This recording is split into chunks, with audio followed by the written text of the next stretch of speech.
Quick heads up, has been ages since I played this. I get quite a few rules wrong. Also, enjoy all the close-up shots of my neck and shoulder due to bad camera placement. You've been warned. G'day. Been a hot minute since the last one of these videos. No particular reason. Just was a very hectic winter for a variety of reasons. So, maybe out again.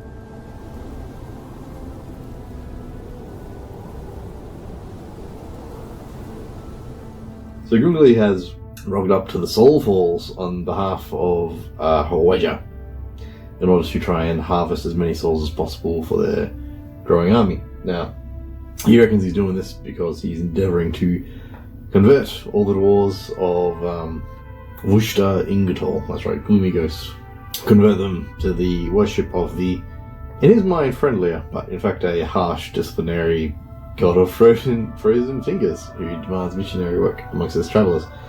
But unbeknownst to him, Harddrive is actually doing this on behalf of Baal Ubel, the evil god that's trying to destroy all of the Triceratops from the Arch Sorcerer's people. There's an older video you can watch too if you want to get all that backstory. And anyway, here we are, across the road from the... I know these names. I go back to my giant map. Right at the Soul Falls, across from the Hero's Retreat, where King Thorum is hiding out, with all of his officials and armies and all those nasty people that we're trying to avoid. Which kind of makes it a bit difficult to go harvesting souls, which is why this party of dwarves has rocked up to try and put a stop to him. Well, not trying to put a stop to him, actually. They're trying to do the same thing here. They are harvesting souls as well for King Thorum's army, so that he can take on the dragon that has landed and caused all sorts of disasters and catastrophes for Vushta Ingatol. So moving on to raid a graveyard, which is what this mission is. Now, if you've seen the modelling video, you would have seen how I basically put all this together.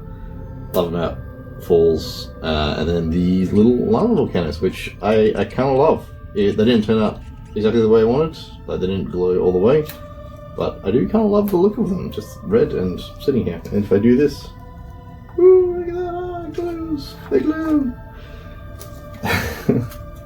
Now, for the first time since I started doing this, normally I like to put my own kind of end-game conditions on these missions.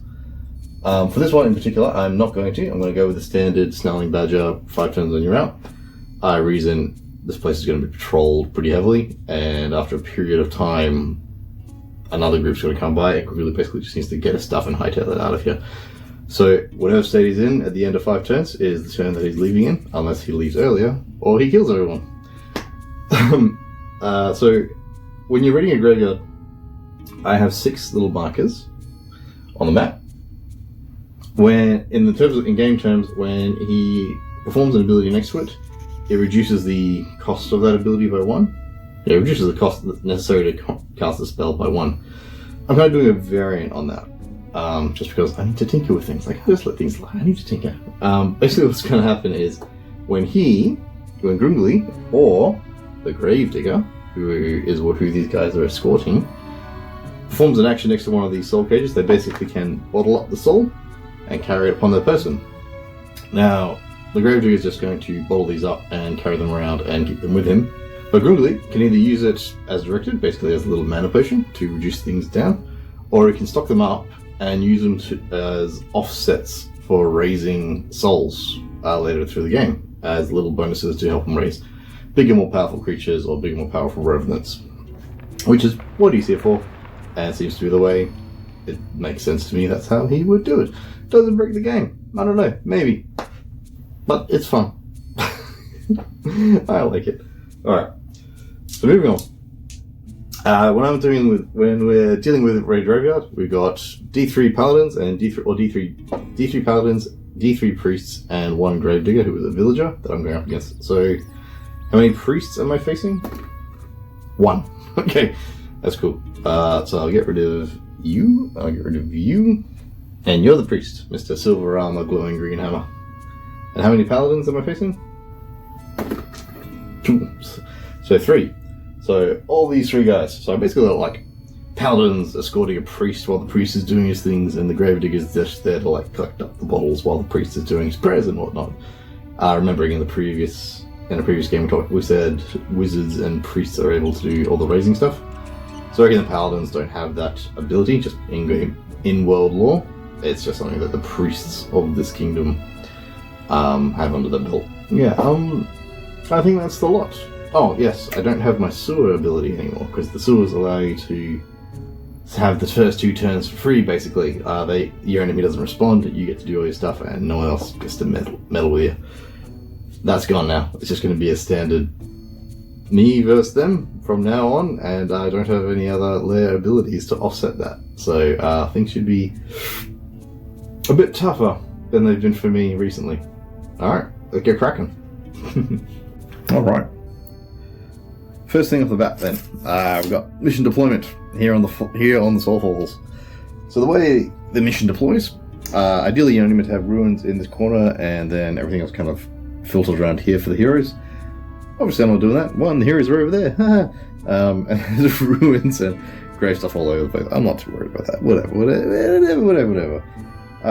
Any special rules? If you fall in the lava, I think you're dead.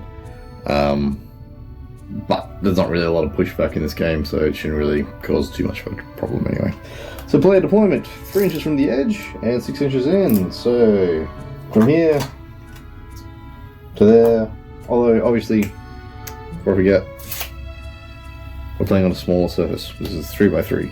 So we should remove the 3-inch buffer on each side and then go from there. So 6 from the edge and 8 up from the edge. So basically this little corner here. So Grundin, first thing I want to do with him is going to obviously start claiming some souls. I should also point out the way we're doing activations for collecting the souls, because Grundin can activate multiple times. You can only do that once a round. So I can only do it once, and then I got to circle back and redo it again. Probably going to pop in. I'll hide him. Oh no, he's going to activate straight off the bat, so may as well just pop him here. Anyway. So you know much difference. Ghosty and Banshee are melee characters, so they're going to be charging in pretty quick. Banshee's a bit faster than Ghost, so I'll pop Banshee here, floating there, and Ghost in this corner. And Shooty McShooterson, aka my last remaining Spectre, is going to go up here. No, we'll put him behind here. All the paladins and priests can shoot, which is frustrating, but whatever. We'll kill that villager. Yeah, kill him. Claim his soul and all the other souls that he collects. Alright, hero deployment zone is 5x5, obviously it's a bit shorter. So, yeah, they're kind of sitting in their deployment zone already. I'll pop him. I don't want the villager to get knocked off. I think the paladins would be protecting the priest. Right, and with that, we begin the game. So I reckon what I'm going to do, I'm going to take Grundin. First thing Grundin's going to do is he's going to suck out 6 points of his own life, and he's going to bring up another Spectre. So in 3 inches of Grundin, I'll summon this one down here. Try and clean left flank as fast as I possibly can. So that's what he's done. He's got to activate. He's got a movement stat of... That's not Grundin. It's a movement stat of 6. Gotta start claiming some stuff. I'll move him here so I can tag it next turn and then move on. And I'll move the Ghost, who has a movement skill of 9, but he can't attack anything just yet. So move the Ghost, he's got movement and he's got flying, so we'll treat it as a straight direction. He doesn't have to run up cliffs, unlike Grundin, who's going to have to run up cliffs. Yeah, we're going to be cowards for now. Turn 1 cowards. Cowardly Ghosts. Right, so that's Grundin's activation. Now, unfortunately, I don't get my sewer bonus, so this time I'm going to have to actually activate enemies for. Alright, so the priest, I'll do his action first so I know what he's doing, and I can plan around. Because, otherwise it'd be really dumb if I just moved him and then, I've moved you to a point where you can't do the thing you want to do. Yeah. So, what's the priest going to do? The priest is going to do number 9, Blessing. Priest and all heroes within 12 increase the offense and defense by 1 until the end of turn. That sucks. Alright, fine.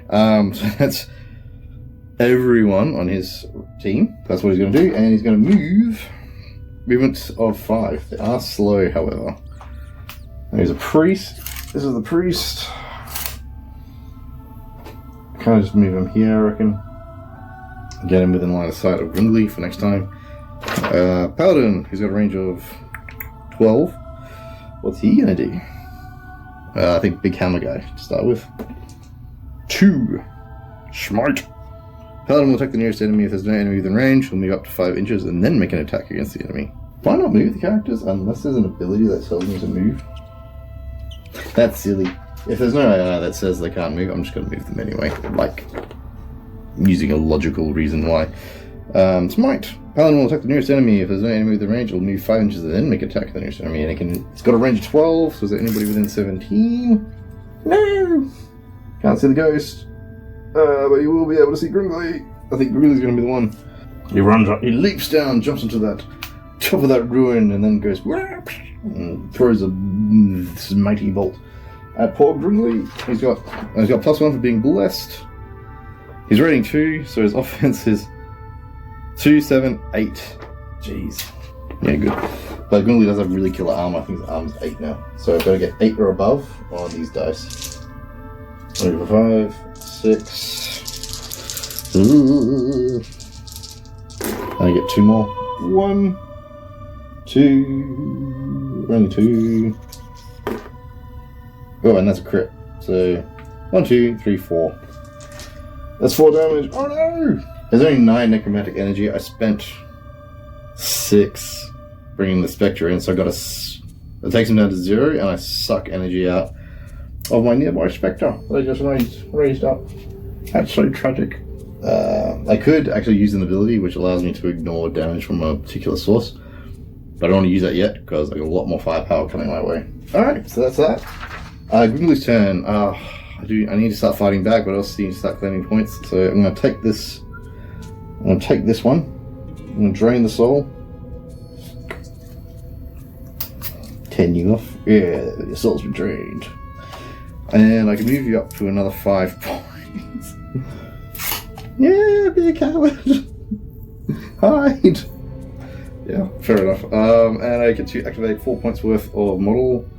Could activate my Spectres now. That might be a good idea. What's the range on Spectres? 10 inches. So if I can get... And they can move 9. Ooh, I got a good movement. I can get within 10, I can start shooting some guys. Now they've already activated. I think I want to start shooting at these other paladins. So 9, fly, ethereal. He's going to take a shot at that paladin. Offense of 5. The paladin has a defense of 7, 8 as well because of the bless. This is not going to be an easy game. Offense of 5 against 8. Crit, normal. That's 3 points. Move my second Spectre up. Can move 9. Whoa, but that'll be out of range, which will be annoying. Oh, this is a challenge. Trying to get him just even within range. I don't think I can. I can't. I can't hit this guy, I'm pretty sure. Yeah. You gotta go to here. Yeah, throw a bolt at that guy. Which is a shame, because if you double tap, if you hit a wounded guy with these Spectres, it slows them down. That's obviously not going to be an option here. Hit, crit. So another 3 points. Alright, next activation, the 2 paladins that are remaining. Where are you guys going to go? You can't see either of these guys. You can see the Banshee, which would be a bit threatening, I imagine. But they'll be out of range, so it's got to be against the Spectres. So figure out what you're doing. You 1. Shield of Faith. Paladin makes no moves until it activates next. Its Paladin's defense and resist increased by 1. Oh, you missed out on that one, mate, but that's fine. His defense would be 9 now. It's almost like it's not worth even trying to hit that guy. He's so tough. And the other Paladin, 3 smite. So he'll move and attack with his offense of 8. Oh, I don't think the Spectre's long for this world. And this is not my summon Spectre. This is my, good Spectre. Defense of 4. This is not going to go well. Crit. Normal. Hit. Well, that's not too bad. Got a durability of 9. He's only got 3 points remaining. That's not good. That's a nasty hit. Alright, but that's them gone. Grundin gets activated again. Why did I move him here? That was such a dumb place to pop him. That's fine. We'll climb. We'll scale the wall. Move across here. We got 0 necromantic energy. I'm pretty sure that means I can't use that power. Yeah, I can't actually utilize the power, so I can move. That's all he can do, and the Banshee can activate.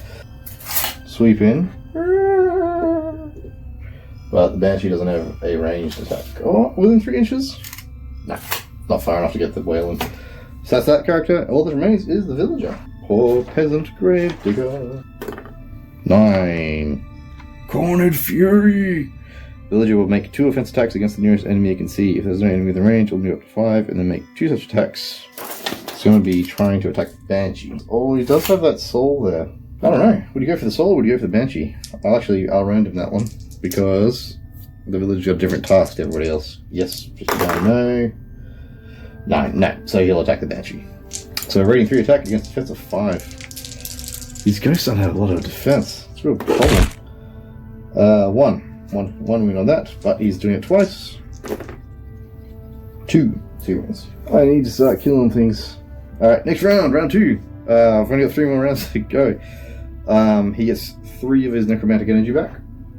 Make a mark of it down here. I don't really want to cast anything right at the second, but I am within range of collecting this. Next. Cluster. So that's down to 2. And I reckon he's going to have to bail in this game, but this might be the first game we lose.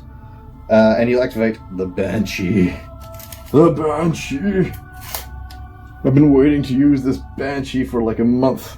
It's amazing. Alright, so you're going to fly up here. The Banshee does a whale. And the whale hits everything within 3 inches, which handily is going to be everything here. It's very useful to me. She's not going to live for much longer. Offense of 7 targets the resist of everyone within 3 inches, so not their defense. Offense of 7 against everyone in it. They're still blessed, but it doesn't matter. So this guy gets +1 because that's what he did. His Shield of Faith. What's up with the villager? He's got a resist of 4. I got 7 attacks against 4. 1, 2. That was bad. Do better. Tiny little whelp. Against the... Oh, let's group all these together, otherwise I'm going to be rolling tons of dice. Everything against each paladin. You just do it against everyone, actually. Yeah, I'll do it against everyone. 1, 2, 3, 4, 5. Reroll the 1, because that's not going to affect anyone. Ooh, 6. Oh, I've almost killed the priest. The paladins have... This Banshee might have paid it up. Might have won the game for us. Fingers crossed. Resist is +1 per rating, so resist is 6. 7 for this guy. 6 on everybody else. +4 per rating, so I got a durability of 18. So 6 against you, that brings you to 9. And that's it. That's the Banshee's move. So that's going to be the Banshee. Priest, what are you going to do, mate? You're on your last legs. 8. The priest on 8. The priest will summon its magical powers and do a healing burst. The priest and all heroes within 12 will heal 1d6. We'll just do 1 and apply it to everybody. 1, 2. Not too bad. Alright, first, the paladin that went last time was you, so you're gonna take the next one. Paladin does 7. Lightbringer. Paladin will attack the nearest enemy you can see. If there's no enemy within range, it'll move up to 5 inches. You're already in base contact. She's gonna smack the Banshee. Banshee has defense of 5. You've got an offense of 7. Bless is done, so it's just 7 this time. You smack it in point blank with your hammer. Smacking her. Yeah, take it 2 wins. Down. Alright, 5. Fail. Hit. Just 2 more. 4. Grundin, what are you gonna do, mate? What are you gonna do? I'm pretty sure he only heals like once every round.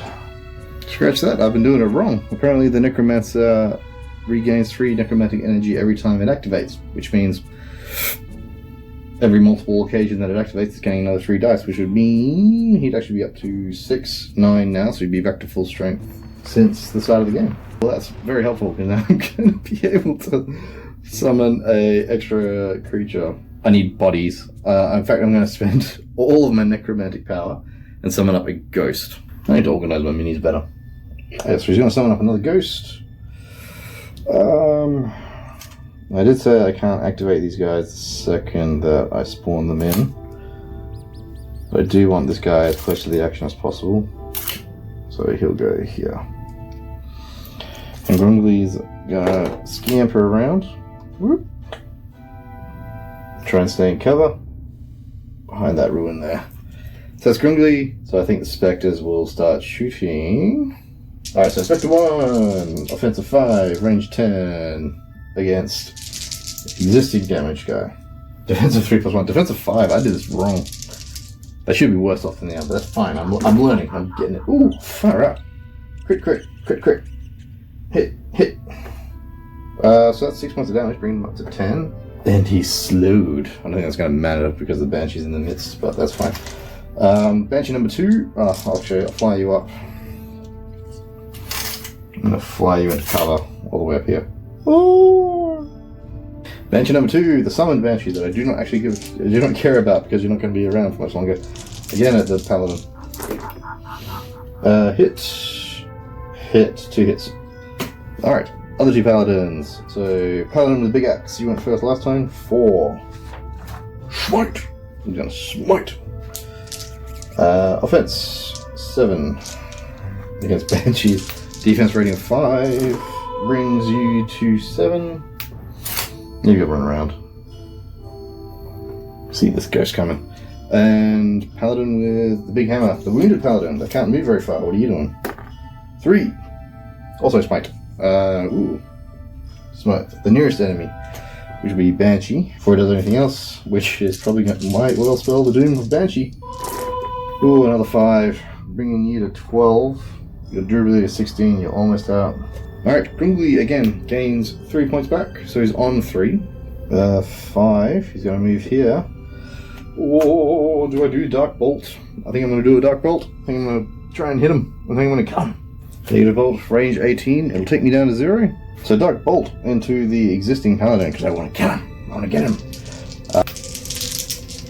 Goes on. 1! We got 1 success. 1d10 damage. It's possible. It's possible. If I can roll a 6, if I can roll a 6 on this, I will have taken out that Paladin. 4. 9. I think I'll use the ghost to come up here and attack that same guy. No. Ghost. Offensive 6. Aging Vision. If they have critical fail, it doesn't matter. Oh, he can increase his offense if he kills this guy. So offensive 6. Against defense of 5. Wow, their resist is better than it. That's interesting. Crit, crit, crit, crit. Yeah, definitely gone. And the ghost sucks up his essence. Phrasing, Matt. Jeez. And increases his offense by 1. Okay. And Gravedigger. You'll do 2. Oh, actually, you got a thing right in front of you, so you're probably gonna. Instead of moving, he's gonna suck this up. I'm taking the soul. Soul belongs to the Gravedigger, unless I can kill him. And then he's gonna do whatever 2 means. 2, flee! No, get him!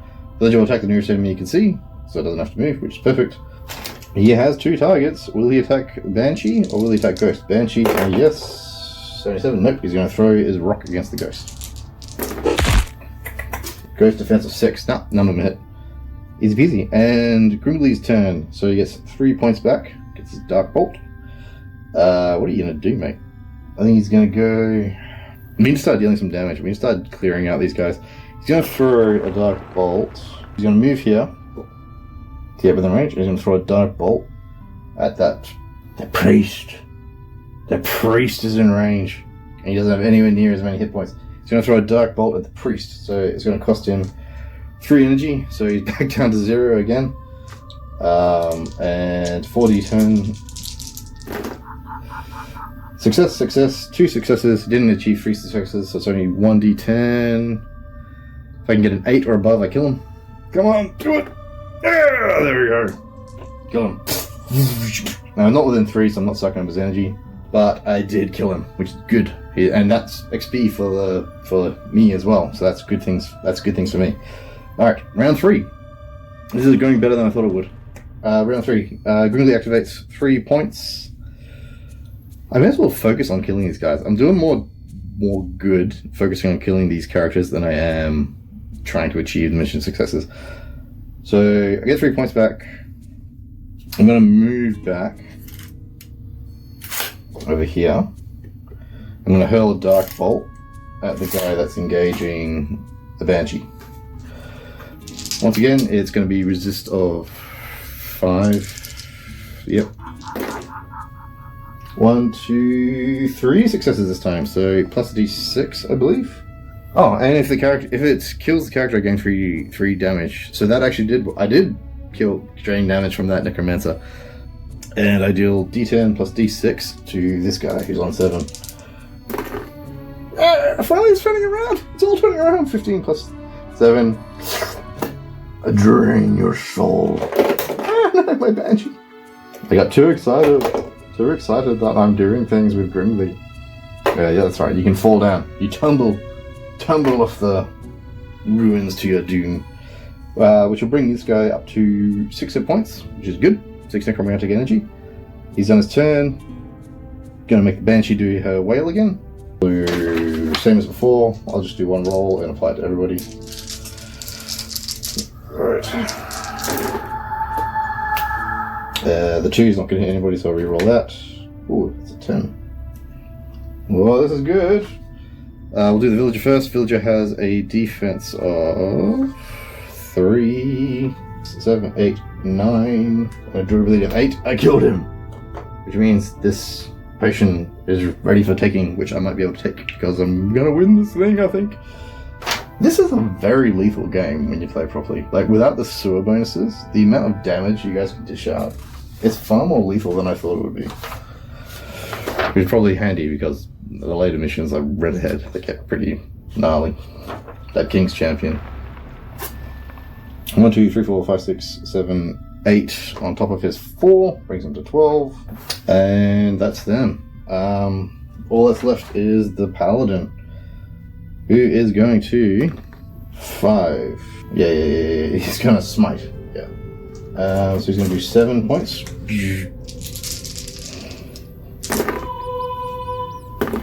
5, which I believe 12. We kill the Banshee. Oh no, my Banshee! But Banshee gets a death scream and performs a wail whenever it dies. So it's immediately going to hit back at that Paladin with offense 7 against a defense of 5. 7, which will bring the next hit, which will come and end the game. That's it. That Banshee is bloody lethal, but then so are the Paladins. Yeah, far out. There's more to this than I thought it was. Anyway, end of game. Necromantic energy goes. The 2 summoned spirits dissipate from the battlefield. I totally forgot I had a ghost down here. That's fine, we didn't need him in the end anyway. But we might have saved the Banshee's life. Who knows? Unlife. Regardless, battle's over, round 3. Grundin runs around the battlefield collecting all the souls. This gives him 6 of these potions that he can use for summoning later on. Do I actually want to, just thinking ahead, I might actually use them to try and resurrect one of these paladins as a revenant, as opposed to getting another Banshee or something. Cool, anyway, we'll go up to post phase. Alright, so post game here. That was cool. It was certainly a lot more challenging taking on something other than villagers and not having my quick start that I had before. I really did it. I really enjoyed that one. Alright, so what do we do in the after game phase? Alright, so first off the bat, my poor equal Banshee died and then killed someone else at the same time. Roll a d10 to see how the Banshee has ended up. Come on, 5 or above. Back up. I don't have enough space here to do this. Come on, 5 or above. Hey, 9. 9, what is that? Restoration. The model is restored without change. So, the Banshee dissipated, lost its energies, but we were able to restore it back to its jolliness, which is kind of cool because that was the priest that we resurrected, I think, in one of the previous iterations of the game. Alright, so instead of raising an undead minion, This time I'm going to try and bring back the last paladin that we killed off and see how that goes. I remember in this game that this means he's going to be a revenant. He will still be a spectre because I have to raise spectres. I don't get a choice in the matter. But as a revenant, he might have things to say and to tell me. So I got to get a 9 or a 10 on the dice, which is quite hard to do, but this is part of the reason we got those vials. I'm going to spend 3 vials, so I need to get 5 or above, and I'm going to try and resurrect this paladin. Ooh, 5, right on the button. And he comes back as a rank 2 paladin in my service this time. Death Knight. Ghost Knight. I quite like that. How you doing, buddy? Yeah, alright, cool. That's cool. So I'm down to 3. I've got 3 more vials that I can spend later on, or in battles, 3 magic potions, effectively. Gain experience, only for the Necromancer. Oh, I forgot to check my post-game loot while I was at it. So the post-game loot on this says that I get to re-roll the d6. I've already raised the paladin, so I'm not going to worry about that. And I'm not going to just give myself the advanced reward, because that would suck. Slightly annoying. Why not have spent all those vials if I could do a reroll, but I don't mind it. So moving on to the experience points. Gaining experience. Did Necromancer achieve secondary objective? I'm actually going to say no. I should probably assign these as secondary objectives at the start, but I think it's fair to say my secondary objective would have been to collect at least half of the souls, and I only collected 2, because I started to focus on killing all the enemies. So I didn't get the secondary objective. All heroes are destroyed. The end of turn 3, just. So 1 experience there. Did I achieve victory? So how many points did I start off with? 1, 2, 3, 5. So yeah, I was more than rank 3. So I was above the level I needed to be at, so I don't get the experience for achieving victory there. I have at least 4 ratings with undead remaining at the end of the game. Personally destroy 2 heroes. Did I destroy 2 heroes? I did. I destroyed the priest and the paladin. So 3. Destroy 4 more heroes. I did not. So I gained 3 experience. Yeah, no, I reckon I'm just gonna stock it. I'm gonna stock it up. I'm gonna add 3 experience to my guy that he can carry on into a future adventure. Just because I don't need to spend it on anything right at this moment. Lair expansion. I don't technically have a lair at the moment because he's on the move, but maybe he'll add accoutrements to his backpack. For every 2 scenarios I complete, I should have done this last time around. So there's a lot that I can possibly use. I'm really tempted by the crypt because it means that my raising ability is going to be better. But there's also a bunch of stuff here which can improve my minions. I think because I've got a bunch of ethereal guys and their defense is low, I'm actually going to get an armory, which will increase the defense by 1. I can imagine Grundin's getting a little bit worried about the fact that these guys are so unresistant after losing the 2 spectres in the previous game, plus the Banshee in this one. So he probably thinks about it and fiddles with the way that he does his raising spells to try to increase decrease. Maybe he decreases. Actually, yeah, he makes them a little bit more ethereal than they otherwise would be, so weapons are more likely to just pass through their bodies. I like that. Actually fits the thing very well. And finally, the lair assault, which kind of I guess this would count as we're being attacked while maybe we're being raided or having a little skirmish while we're trying to get away. If the result is 11 plus, then here is assault my lair. So add 3 to this dice roll and we'll see what we get. Oh, 6 plus 3 equals 9, which is not 11 plus. So I'm not worrying about lair assaults. And that's it. That's this part of the game. It was good fun. There's going to be the typical exploration phase next, but I'll make that in a different video. As Grundin collects his souls and hightails it before another patrol comes and finds him and his minions. That's great. Cool. I'm glad to be back on this, and we'll see how far we can get.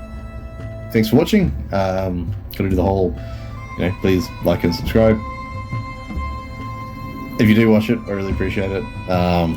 This isn't really, I'm not trying to grow the channel necessarily, but I am having a lot of fun just making these videos. Alright. Thank you. Bye-bye.